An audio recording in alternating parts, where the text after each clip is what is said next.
If the city wants to continue to be a great city, it's got to have great airports. And it's not just about getting from here to there. It's about jobs and about the economy.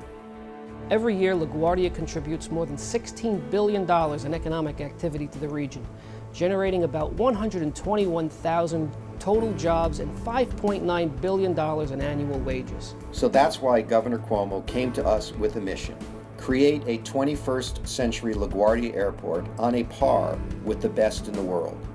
Create an airport of tomorrow, utilizing the most advanced technology, improve public transportation to the airport, reduce delays, and do this while at the same time being a good neighbor to the people of Queens. The panel embraced the governor's challenge and developed specific recommendations. First and foremost, stop piecemeal development. Create an entirely new facility. Build a new, single, unified terminal running adjacent to the Grand Central Parkway. Ensure top-of-the-line shopping and dining, and add business meeting facilities. There is the capacity to build a hotel on site of approximately 200 rooms. The terminal should have an appealing and welcoming central arrivals and departures hall in addition to entrances for individual airlines. It should be an architecturally significant public space. The runway configuration will remain the same, avoiding lengthy delays from the studies and approvals that would be necessary if the runways moved. One of the most important changes is the movement of all the terminal buildings, approximately 600 feet closer to the Grand Central Parkway. This change will create nearly 2 miles of additional space for aircraft taxiways, enabling vastly improved plane movement, which will reduce LaGuardia's infamous gate delays.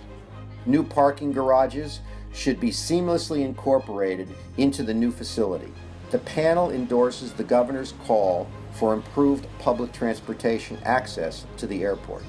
This includes an air train system to connect the airport to Willets Point and should enable access to the Marine Air Terminal. The panel also recommends a new high-speed ferry service to the airport. The Marine Air Terminal, which is a historic landmark, should continue its role of serving 1 million passengers a year.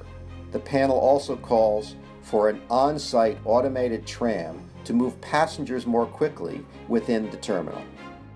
So what are the next steps? The panel presented its vision to the Port Authority Board earlier this year. In May, the board endorsed moving forward with a $4 billion public-private partnership that will build the western half of the new unified terminal. The consortium that will build and operate this portion of the airport includes the best of the best: Vantage Airport Group, Skanska, Walsh Construction, Meridian, HOK, Parsons Brinkerhoff. Within the last few weeks, I presented the panel's vision to Delta. Delta has embraced our recommendations. It is committed to redevelop its terminals at the eastern end of the airport and work with us to complete the panel's vision of a single unified terminal. Actual construction by the consortium of its part of the new unified terminal is slated to begin in the first part of 2016, following final approval by the Port Authority Board. Most of their projects should be open to passengers in a little over 3 years from the start of construction, with full completion within 18 months after that. Delta has declared its desire to move forward with construction on a parallel track. The airport will continue to operate during construction. An estimated 8,000 jobs will be created by the public-private partnership, and even more when you include Delta's project. One last point. I've worked with dozens of states and local governments. This is the first time I have ever had to say to my government partners, slow down. On behalf of the advisory panel, I want to thank the Port Authority and the Port Chairman for working with us so professionally. And I want to thank the Governor for his leadership and support. For me, this has been an engaging and rewarding experience. This is our vision. This is Governor Cuomo's vision. This is reimagining New York.